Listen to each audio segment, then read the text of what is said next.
Hello guys, कैसे हैं आप सब लोग। Welcome back to my channel real Canadian life. दोस्तों, काफ़ी सारे लोग जो कनाडा आना चाहते हैं तो सबका ये क्वेश्चन ज़रूर रहता है कि हमें कनाडा आना है तो हम किस तरह से कनाडा आ सकते हैं। तो आज इस वीडियो में मैं आपको 5 ईजीएस्ट रास्ते बताने वाला हूँ और जिसकी वजह से आप कनाडा माइग्रेट कर पाओगे। तो सबसे पहला जो रास्ता है वो है विजिटर वीज़ा। तो आपको ये लगेगा कि भाई विजिटर वीज़ा पे तो हम भी कनाडा आ सकते हैं, तो इसमें नई बात कौन सी है।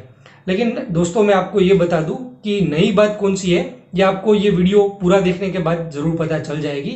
तो ये थोड़ा इसको सस्पेंस रखते हैं और फिर उसके बारे में बात करते हैं।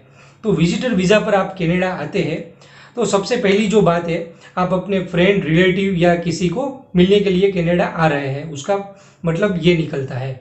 अगर आपका कोई फैमिली मेम्बर है, वो स्टडी कर रहा है कनाडा में और उसका कॉन्वोकेशन होने वाला है, यानी कि जो डिग्री सेरेमनी होने वाली है, तो वहाँ पर वो प्रोग्राम अटेंड करने के लिए अगर आप कनाडा विजिटर वीज़ा पर अप्लाई करना चाहते हैं तो वो लेटर भी आपके रिलेटिव से लेकर आप अप्लाई कर सकते हैं। उसके अलावा विजिटर वीज़ा पर अगर आप कनाडा आते हैं तो कनाडा में आप काम नहीं कर पाते हैं, लेकिन उसके अलावा आप यहाँ पर कनेक्शन ज़रूर बना सकते हैं। आपको जो भी एम्प्लॉयर्स लगते हैं कि उनके साथ बात करेंगे, उनके साथ कनेक्शन बनाएंगे, तो आपको LMIA वाला जॉब ऑफर लेटर मिल जाएगा या फिर उसके चांसेस काफ़ी ज़्यादा है। तो ऐसे लोगों के साथ आप फ्रेंडशिप कर सकते हैं, उनके साथ नेटवर्किंग कर सकते हैं और आप नेटवर्किंग करने के बाद उनको ये कन्विंस कर सकते हैं कि आप उनके लिए क्यों बेस्ट कैंडिडेट है। और ये सब होगा, लेकिन ये जितना आपको इजी लगता है इतना होता नहीं है, क्योंकि पहले आपको विजिटर वीज़ा पर कनाडा आना है। उसके बाद जो भी आपके होने वाले जो एम्प्लॉयर्स है, आपको लगता है कि जो एम्प्लॉयर्स ये काम कर देंगे, उनके साथ आपको ये नेटवर्किंग यानी कि कनेक्शन बनाना है और फिर जाके आपका काम होगा। ये काम काफ़ी डिफिकल्ट है, लेकिन वीडियो में मैं आगे आपको ये बताऊंगा कि कैसे आप ये पॉसिबल कर सकते हैं। दूसरा जो ऑप्शन आता है ये है स्टडी वीज़ा का। तो ऑब्वियस बात है कि स्टडी करने के लिए अगर आपको कनाडा आना है तो कनाडा का वीज़ा आपको काफ़ी इजीली मिल जाता है। अगर आप फाइनेंशियली स्ट्रोंग है और आप अपने 2 साल या फिर 1 साल का जो प्रोग्राम लेते हैं तो उसकी जो फीस आप यूनिवर्सिटीज़ की है वो पे कर पाएंगे, और आपको ऐसा लगता है कि फिर आपको कनाडा माइग्रेट होना है तो इधर PR नहीं मिलता है और फिर भी मैं स्टूडेंट वीज़ा से जाऊंगा, तो ये वीज़ा आपके लिए बहुत ही ज़्यादा जो कन्वीनियंट बोल सकते हैं इस तरह का वीज़ा है।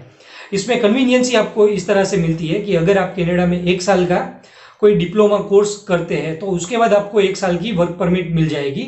और अगर आप 2 साल का स्टूडेंट वीज़ा लेते हैं, यानी कि 2 साल का कोई प्रोग्राम लेते हैं जिसमें आप मास्टर्स डिग्री है या फिर कोई PG डिप्लोमा कोर्स है वो करने आते हैं, तो 2 साल के बाद आपको 3 साल का वर्क परमिट मिल जाएगा। तो इस तरह से आप टोटल 5 ईयर कनाडा में स्पेंड कर पाएंगे। अगर आप स्टूडेंट वीज़ा में होते हैं कनाडा तो आप यहाँ पर फुल टाइम जॉब नहीं कर पाते हैं, लेकिन पार्ट टाइम जॉब्स होती है वो आप कर सकते हैं। तो उसमें आपकी लिमिट होती है कि वीकली आप 20 आवर्स के लिए काम कर सकते हैं। तो उसका मतलब ये होता है कि डेली आप 4 आवर के लिए यहाँ पर काम करने के लिए एलिजिबल होते हैं। लेकिन जब आपकी स्टडी परमिट खत्म हो जाती है और आपकी वर्क परमिट हो जाती है, उस टाइम पर आप फुल टाइम वर्क कर पाते हैं।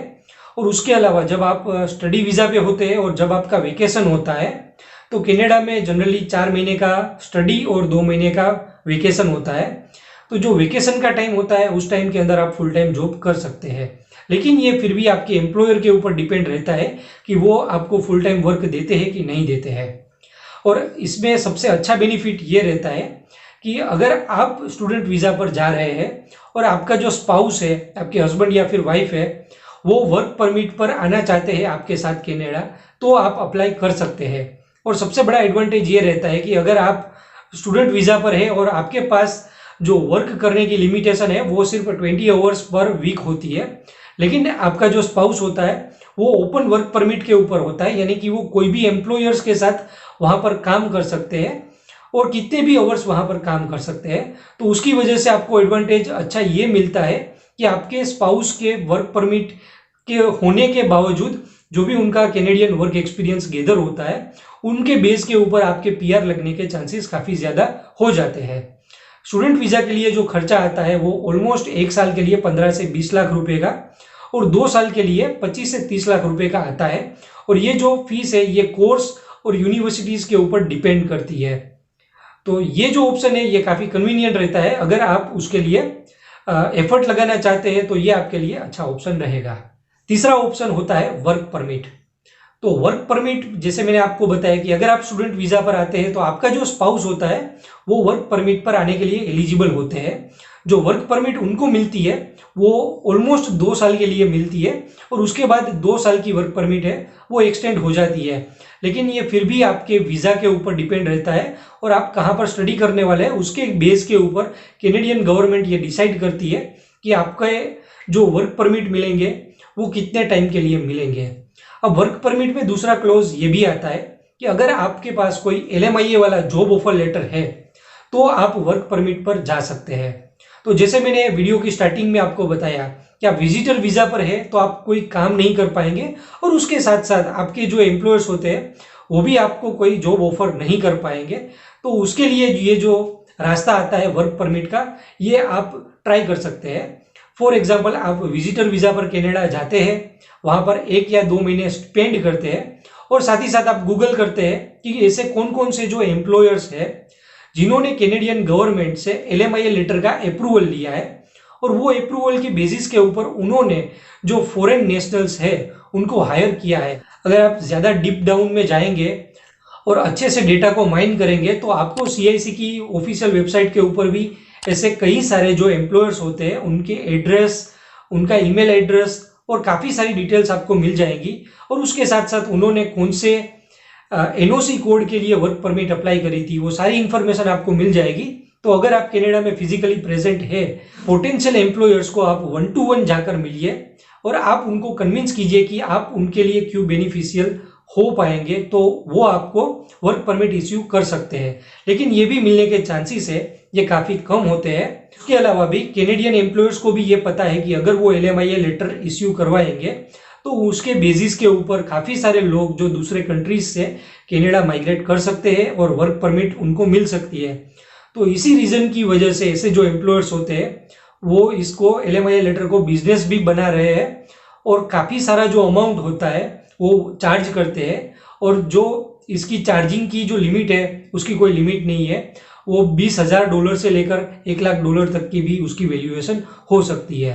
तो इस तरह से वर्क परमिट है वो काफ़ी डिफिकल्ट होती है। लेकिन जो IT कंपनीज होती है, ज़्यादातर IT कंपनीज होती है, बड़ी फार्मा या फिर FMCG कंपनीज होती है, वो अपने हाई लेवल के जो भी ऑफिसर्स होते हैं उनको इंटर कंट्री ट्रांसफ़र देती है।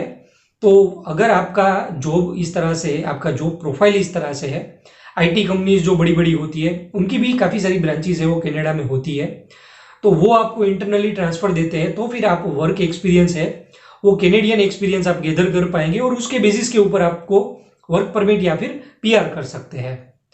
तो अब जो नेक्स्ट ऑप्शन आता है वो आता है परमानेंट रेसिडेंसी यानी कि PR वीज़ा। तो देखिए PR के लिए ज़्यादातर जो प्रोग्राम अभी चल रहा है वो है एक्सप्रेस एंट्री का प्रोग्राम। एक्सप्रेस एंट्री में एलिजिबल होने के लिए आपको अपनी एज, इसके अलावा IELTS है, वो आपका वर्क एक्सपीरियंस है, आपकी जो एजुकेशनल क्वालिफिकेशन है, उसके अलावा आपकी एडिप्टेबिलिटी है या फिर आपका कोई ब्लड रिलेटिव कनाडा में रह रहा है। तो ऐसे सारे जो पॉइंट्स होते हैं उसको काउंट किया जाता है और उसके बेसिस के ऊपर आप कनाडा एक्सप्रेस एंट्री पूल के लिए एलिजिबल हो सकते हैं। और उसमें एलिजिबल होने के बाद फिर कॉम्प्रिहेंसिव रैंकिंग सिस्टम यानी कि CRS पूल का एक सिस्टम आता है।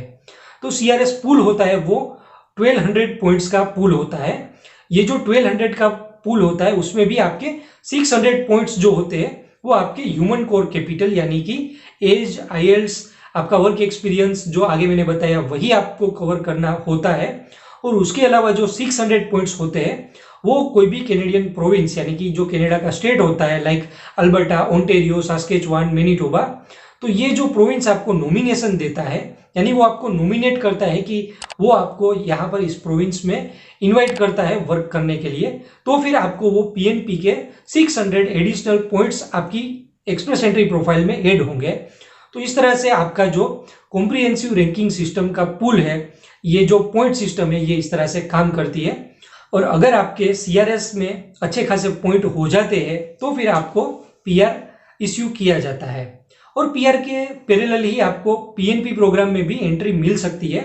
उसमें आप इस तरह से भी कर सकते हैं कि आप एक्सप्रेस एंट्री डायरेक्ट जाए, उसके अलावा PNP से आप डायरेक्ट जा सकते हैं, और तीसरा ऑप्शन है इन दोनों को कंबाइन करके भी आप PR के लिए अप्लाई कर सकते हैं।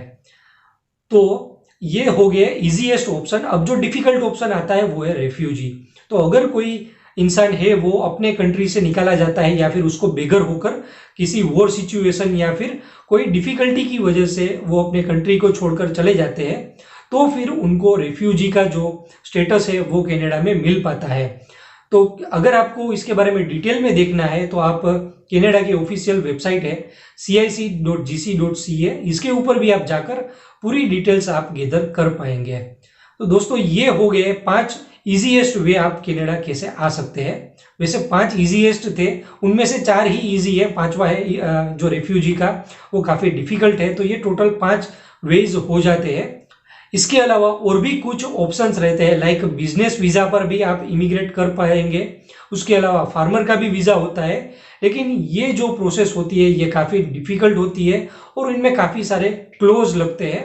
तो अगर आप ये जो ऑप्शंस है उनमें ना पड़े और डायरेक्ट ही आप पीएनपी या फिर एक्सप्रेस एंट्री और इसके अलावा सबसे कन्वीनियंट स्टडी वीजा से आप कनाडा जाते हैं, तो ये आपके लिए काफी अच्छा ऑप्शन रहता है। और दोस्तों अगर आप मुझसे बात करना चाहते हैं कनाडा आना है आपको और कनाडा कैसे आ सकते हैं, उसके बारे में आपको काउंसलिंग चाहिए, आपको कंसल्टेशन चाहिए कि आपको पता नहीं है आपको क्या ऑप्शन ट्राई करना चाहिए, तो उसके लिए आप मुझसे कंसल्टेशन पेड में ले सकते हैं। और इसके लिए आप मेरे Instagram ID real Canadian life के ऊपर मुझे डीएम कर सकते हैं और उसके बाद मैं आपको टाइम स्लॉट है उसकी डिटेल्स शेयर करूंगा। तो दोस्तों ये वीडियो अगर अच्छा लगा हो तो इस वीडियो को लाइक जरूर कीजिए, अपने दोस्तों के साथ शेयर कीजिए और चैनल को सब्सक्राइब जरूर कीजिए, क्योंकि इससे मुझे काफी अच्छा मोटिवेशन मिलता है और भी नए वीडियोस क्रिएट करने के लिए। Thanks for watching the video.